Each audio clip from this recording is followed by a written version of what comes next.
It's kickoff time for the Cigar International's Let's Talk Stillers show. Sponsored by Cigars International. Stop by our Bridgeville store today. Parking Chair Vodka. Respect the chair. It's a Pittsburgh thing. Forest Lodge and Campground. Cooks Forest, PA. Your adventure starts here. Visit Canton, Ohio. Red Fox Winery and Lounge. Let's talk Steelers.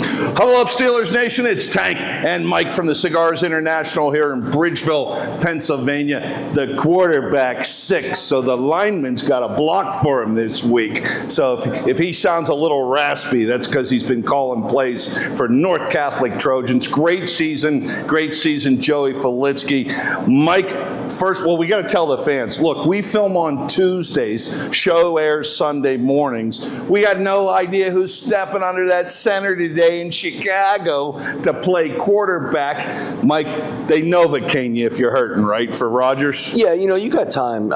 There's been multiple times throughout your career where if you're banged up, you're injured, you're not practicing, Wednesday, Thursday, Friday, and they'll reevaluate Saturday. In some cases, if you start to move around decent, they'll game day test you out on Sunday before the pregame warm-ups. And as long as you're staying mentally engaged, especially at the quarterback position, and with a guy like Aaron Rodgers with his knowledge of the thing, I wouldn't be surprised if they were able to fix that up or at least brace it some way. He's playing. Listen, look, I don't know what's going to happen, but it's a non-throwing hand. He's playing. He's old school, and it's his non-throwing hand. Jack Youngblood took duct tape and put a femur back into playing a Super Bowl. Aaron Rodgers is playing. I want to talk about the victory over the Kitty Cats of Cincinnati.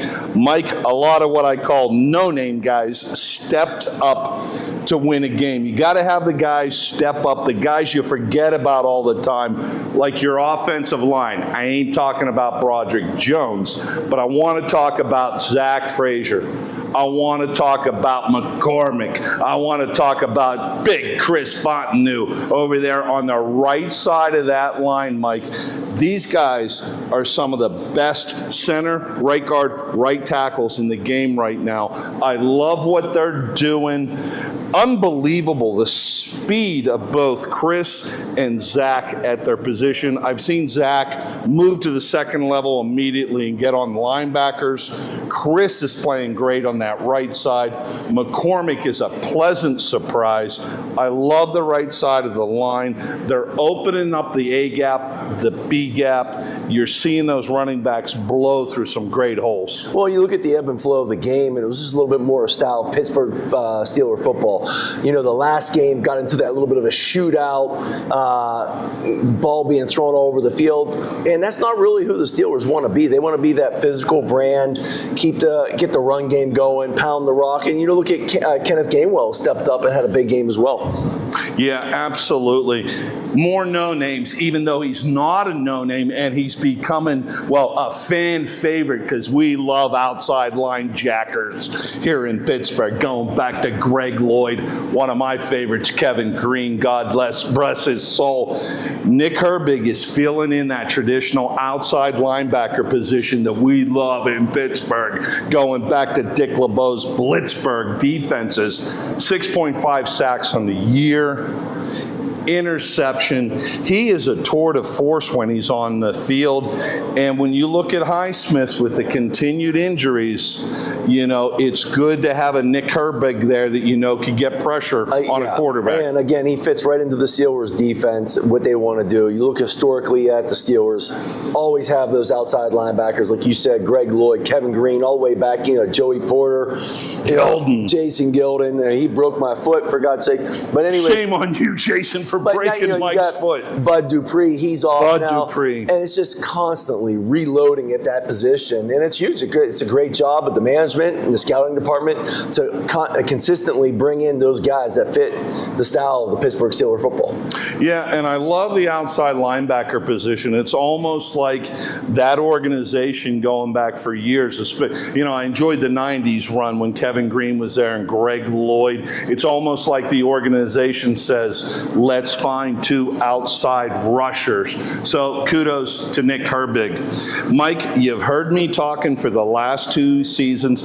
I didn't understand why Matt Canada's a moron and an idiot. You're going backwards. Why? Hold on. I always go backwards. Those who do not remember the past are doomed to relive it. You heard me talk about Matt Canada not using him. You heard me last year about Arthur Smith not using him. Finally, somebody down there in the south side figured out that Darnell Washington was a weapon. This is the game I've been waiting for, because I'm telling you, I told you, he could catch the ball. If he's 270, I'm 302. There ain't no way he's 270. I've stood beside the man. He's 310. He moves like, well, I don't know what he exactly moves. Molten lava. Everybody's looking for a nickname. He's a bulldozer to me. If you had a tight end with him when you were playing for the Lions or Eagles, would he have been a go-to tight end? He's a big boy. You know, obviously he's not going to go stretching the field the way some of these younger, more athletic guys are. However, he blows the field apart like a bowling ball. But however, when he does catch those, short range to intermediate footballs, and he gets past those linebackers, and now the secondary has to come up and make a tackle on him.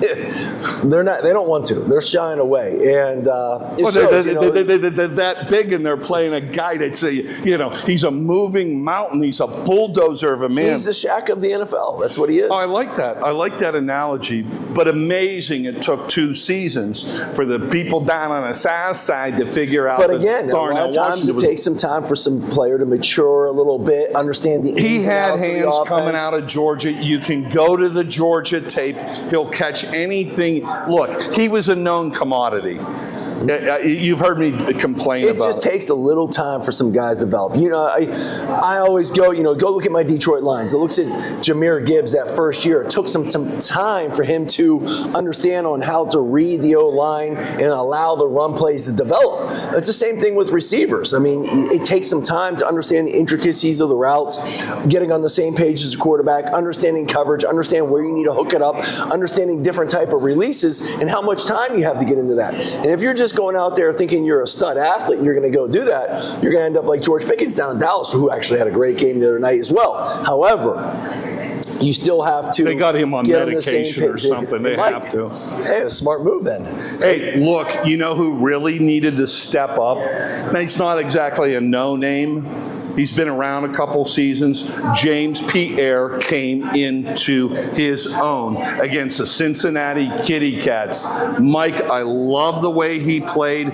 Joey Porter decided to leave his hands in his pockets this week. He wasn't too grabby, which I was expecting. But when you look at the guys who stepped up this week, the right side of the offensive line, Nick Herbig, Mount Washington, the bulldozer, James Pierre, Kenneth Gainwell. They all get a big salute. Then you bring in Cal Duggar. The Patriots absolutely have to be, if the Steelers stumble ass backwards into these playoffs and come against the Patriots in round 1, they're going to lament Mike giving up Cal Duggar. This guy's a baller, and you combine him with Ramsey at safety. I love what's going on at safety. Well, you saw what they did, early in the game. They were doubling. They even talked about, Joe Flacco saying, I'm not used to having 2 receivers doubled. You're doubling T. Higgins, you're doubling Jamar Chase, and now you got the slot receiver kind of getting open on a couple key first downs early for the Bengals, but then they kind of axe that out, and you see Cal Duggar, and obviously you look at his interception. He's a great player, but, honestly, thank you. You could have intercepted that. It was kind of like, I'm sitting here, Flacco turned, was feeling the pressure, what was he out, looking at? To him. And that happens. You kind of lose, you're looking at the defense. You know where your receivers are supposed to be. You're trying to key on the defense, like, all right, he's here, he's there. But then all of a sudden you lose that one defender. So when he turned it quick and tried to hit that, because you're constantly trying to anticipate those throws, I think he was like probably throwing it going, oh no, and started running immediately because that was right to him. That's probably the easiest interception Cal Duggar's going to get, but he takes it back. Big play for the defense, multiple big plays for the defense. Anytime defense is scoring touchdowns, love it as a quarterback. What's the saying? Flacco, I was seeing ghosts. He was seeing the ghosts of Sam Cal. Darnold? Yeah, well, yeah, that happens. But Flacco, they got him on that one. Cal Duggar, great pickup. He's been doing great, but that was the easiest interception he'll have of his career. Way to step up, no-namers. That's how you win a football game. All right, when we come back, we're going to talk about the Chicago Bears, Ben Johnson, and a team that has one of the most prolific offenses in the league. I'd love to be in Chicago this week. I'd be elbow to elbow with Jim McMahon in a bar right now, no shoes on, drinking if I was in Chicago. With your sunglasses. With my sunglasses. The night before Thanksgiving is normally, Chris, a big drinking day, but we're going the whole day long here at Cigars International in Bridgeville. What's going on what we're calling Drinksgiving? Well, everybody knows the holidays can be a little stressful, so when you come down... Not for me it isn't. What am I going to get stressed out about? So before you have the big day and have all the family over, come down, relax at Cigars International. We're going to have humidor specials, bar specials all day. We've got entertainment all day long. Jolo will be here from 2 to 4. We've got Gary Smith from 6 to 9. We're going to do buy 5, get 2 singles in the humidor. Fall cocktails. Come down and try our Liberty Pole single barrel that we did in conjunction with the folks down at Liberty Pole in Washington County.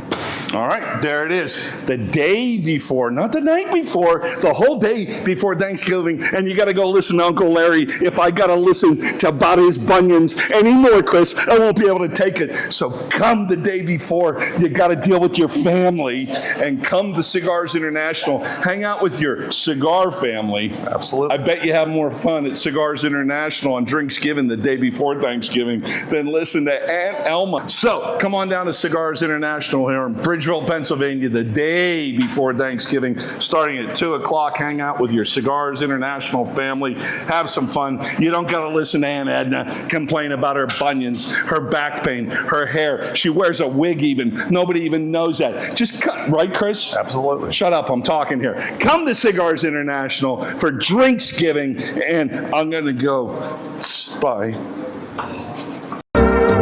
Who is that man with the big cigar? He's known around from near and far. That actor man with the big cigar. He puffs away every night and day with a twinkle in his eye. And all the while, behind that smile lurks many an untold lie. Down Whitehall Way, you'll see his car. He's here, he's there, he's everywhere with the big cigar.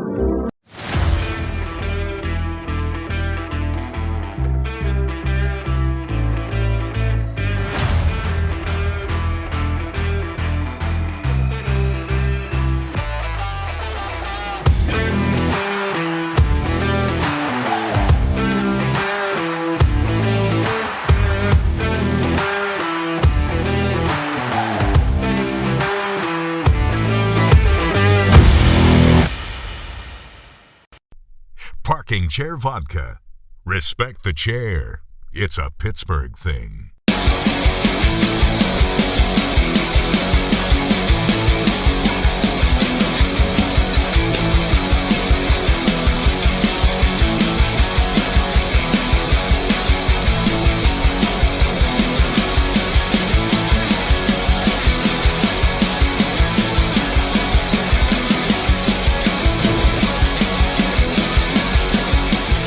Lawrenceville Distilling.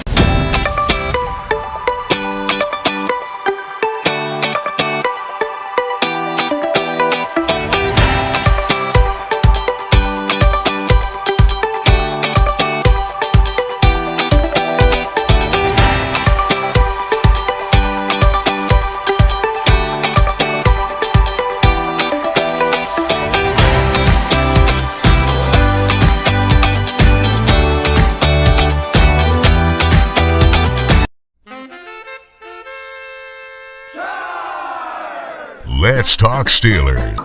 Hey, it's time for this week's Parking Chair Vodka Shot of the Week. Give me a second here. Coach Pat Narduzzi, this shot's for you. I ain't never heard such a boneheaded thing come out of a head coach's mouth in all of my life. I'm okay winning 110-0 against Notre Dame. Coach Narduzzi, Tank Shot of the Week is at you, because I've never heard such a boneheaded thing to motivate a team come out of a coach's mouth. It's okay to lose by 110. Hey, welcome back into Scars International here in Bridgeville. I'm Tank, he's Mike. We're going to talk about the Chicago Bears now. Notice how I didn't use a demeaning term like, Cincinnati Kitty Cats. Yeah, because I respect this football team. It goes back to Mike Ditka. It goes back to Jim McMahon. It goes back to Ben Johnson. Mike Ditka, the Pittsburgh guy. No kidding, Mike. I didn't know that. Everybody knows that. You're not feeling well. I'll give you a cookie later after the show for making it through. Let's start with Ben Johnson coming down. Everybody knew he wasn't going to stay with the Lions long. This is a football mind. This is a guy who knows how to run an offense. I love what he's done in Chicago at this point. How do you see him coming down and affecting this organization so quickly? Well, he's done a great job. He's got a very talented quarterback, and the guy's got a cannon for an arm. He's extremely mobile. He can make all the throws from every different angle. It's just, can you get a guy that can talk to him and get him to start making the proper decisions, game managing, not feeling like he has to win every single game. And he's had some success this year. His completion percentage is up. You look at the offense, they're doing much better.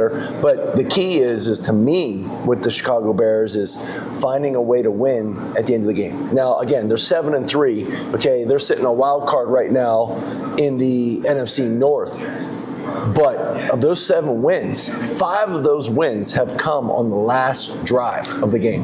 That's the key part. Because, there's so much parity in NFL. Anything can happen on any given Sunday. You got to play things tight. And a lot of times it's who's the team that has the football last and who can kind of get those points. And the Bears have been doing a phenomenal job at the end of the game, whether it be, game-winning drive touchdown, game-winning drive, long field goal. Everything is starting to hit on all cylinders there.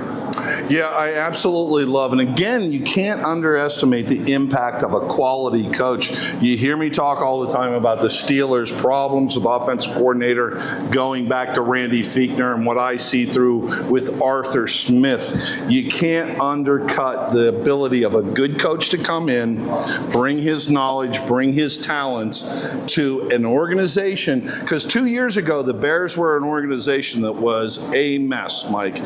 They were a complete mess. You look at him now, he's developing the young talent in Caleb Williams, 2,300 yards passing, but he's still managing the kid. He's not really lighting it up with 400-yard games, 4 touchdowns. He's managing the game because you got 2 really good running backs right now behind him. How important are the running backs? Well, you go back to 2 years ago. They had a defensive-minded head coach, and they didn't have a great OC at that time to really develop a guy. They had Justin Fields. They ended up losing him. Now they go get Caleb Williams. The Bears did a great job of going out trying to find a good young offensive mind that can groom this guy and make him to be the best he can be and make him be the franchise quarterback that they hoped he was. He's got all the tools. You watch the film, the arm strength, the mobility, he's making guys miss. He's pretty quick and shifty. He can make all the throws. Now, early in the season, though, you could see Ben Johnson a little frustrated because he does come from Detroit. He's come from a guy that's a veteran guy. He's not very mobile, but he's very cerebral quarterback, very smart, good accuracy. And Jared Goff tend to get the ball out very quick and saw the defense, saw things happening, saw the zones, the holes opening before the receiver was getting him and was getting that ball out fast. And that's what Ben Johnson liked. Now, all of a sudden, he gets a young guy in Caleb Williams who's got a little bit of a stronger arm. And typically, when you're a quarterback, especially the stronger arm you have, those quarterbacks want to see that receiver start to make that break, start the end of that window, and then they try to zip it in. Trust me, I was one of those guys like, hey, just trust it. Well, I don't know if I trust it. I want to see him. And then when I see him, then I'm going to put every mustard I have on it. And, it's breaking receivers' hands because you're throwing it so so hard, but you got to throw it hard because you're late. And so Caleb Williams, as a young quarterback, has going to be a tendency to be a little late. Earlier in the season, that was frustrating. Ben Johnson even said he had to adjust to his play style. And also, again, Jared Goff was that guy that can see things happening before they're happening, get that ball out fast. But Jared Goff, when things broke down, is not going to be the guy that's going to make some tackles, make someone miss, run around, extend the play, and get the play two. They always say, 2 plays in the NFL. Actually, 3 plays, because they'll call one, hey, kill, can. They check, alert at the line of scrimmage. But then once that play happens, stuff breaks down, a receiver gets jammed, he gets held, he falls down, hey, someone gets through on the O-line. Now they always tell the quarterback, start the second play, which is, hey, buy some time, get outside the pocket, either burn it, throw it away, get as much as you can and get back to the line of scrimmage, or keep your eyes downfield and make a big play. Because a lot of times, that's when the big plays happen. The quarterback gets outside the pocket, make the big play happen. He's got enough speed, enough quickness to run around back there, keep his eyes downfield, and then he's got the arm strength in case he does get a little late with the ball to throw it 75, 80 yards downfield. So he is a dangerous weapon, and now you can see them starting to gel. Ben Johnson's adjusting his play calling from the past 3 years being with Jared Goff. This is my weapon. This is, before, I had, this guy, he couldn't do this, maybe, you look at it like Jared Goff's like, maybe he's a shotgun, just boom, and that's it. Where Caleb Williams, he's got all these other things. He's a machine gun, but he's going to spray it all around a little bit. And so you got to get some used to that every once in a while. And I think that's, now that they are getting to it, you're seeing them string some wins together, especially late in games. Can you imagine where they're going to be in year 3 and 4 with their relationship? And then they're doing a phenomenal job. So they go out and they get DeAndre Swift. Okay, DeAndre Swift was with Ben Johnson with the Lions, prior, before they had Dave Montgomery and Jahmyr Gibbs. So Ben Johnson knows what DeAndre Swift can do and brings him. Then they go out and they get the other guy, Cal Monangai from Rutgers. The Mongoose. He is the, so he's, so Ben Johnson's looking at his DeAndre Swift as his Jahmyr Gibbs. He's looking at his Monangai as his David Montgomery. So he's got that two-headed monster. They go out and they get Rome Odunze. And now Rome Odunze, I saw him in person earlier in the year back at the Lions Alumni Weekend. Saw him I didn't realize how big he was. Is he? Number 15. I mean, number 15. Huge. Remember his DJ name Moore. today. DJ Moore is a proven veteran. He can come out of the backfield. They've given him some handoffs this year. He's even thrown a touchdown back to Caleb Williams. So he's creative with that offense. You have to be ready for a trick play at any moment with Ben Johnson. And they're building those weapons. And then last but not least, they got Colston Loveland, that new tight end, the rookie. I mean, he's phenomenal. And he's tearing it up. They got 2 good tight ends now. All right, when we come back in the next segment, I may do something fun like play with a penguin. Who is that man with the big cigar? He's known around from near and far. That actor man with the big cigar. He puffs away every night and day with a twinkle in his eye. And all the while, behind that smile lurks many an untold lie. Down Whitehall Way, you'll see his car. He's here, he's there, he's everywhere with the big cigar.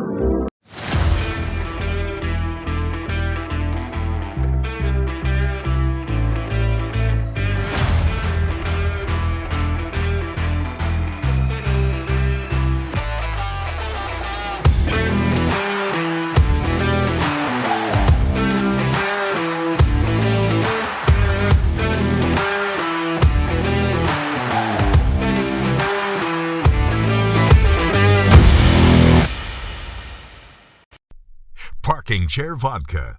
Respect the chair. It's a Pittsburgh thing.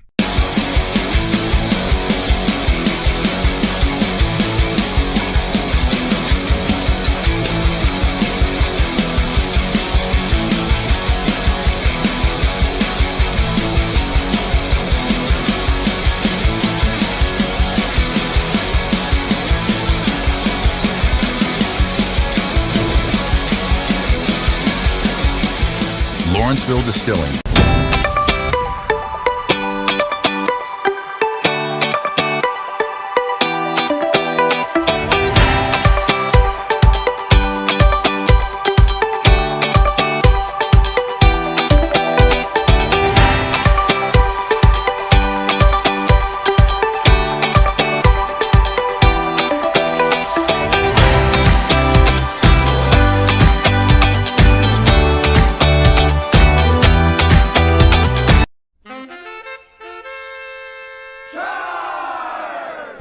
Let's Talk Steelers. Hey, don't forget about Forest Lodge and Campground. I was up there this fall. It's beautiful.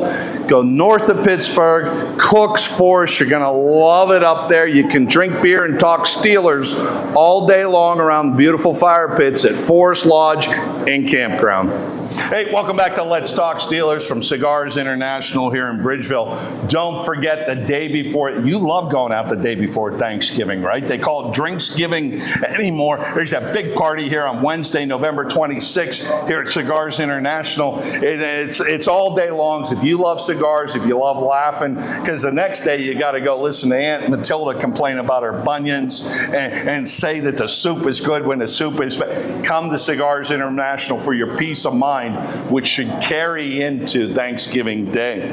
I'm Tank, he's Mike for Let's Talk Steelers. Please come to Cigars International, Bridgeville, Pennsylvania, anytime to get a drink, something to eat, or a cigar, or come find me and give me a ride home on Wednesday, November 26th, because about 10 o'clock that night, I'm going to be going, hey, can you give me a ride over in Mount Lebanon? Can you quit spitting on me? I didn't spit on you. I'll meet you outside in the tunnel, McMahon. Who is that man with the big cigar? He's known around from near and far. That actor man with the big cigar. He puffs away every night and day with a twinkle in his eye. And all the while behind that smile lurks many an untold lie. Don't wait always, you'll see his car. He's here, he's there, he's everywhere with the big cigar.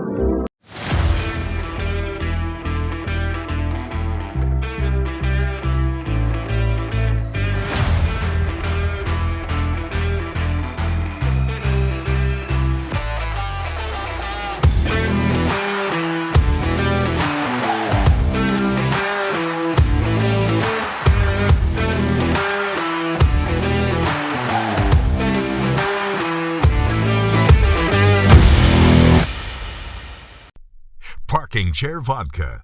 Respect the chair. It's a Pittsburgh thing.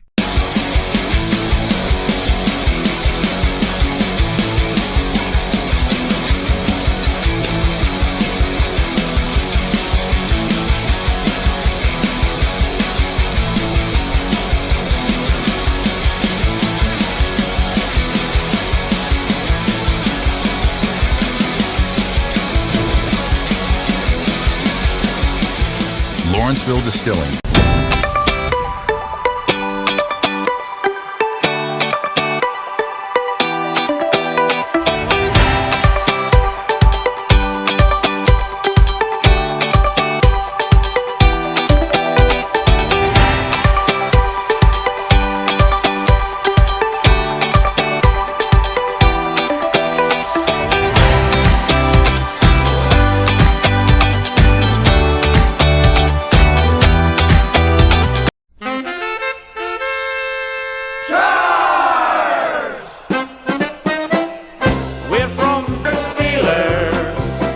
Talk north and northeast friends are all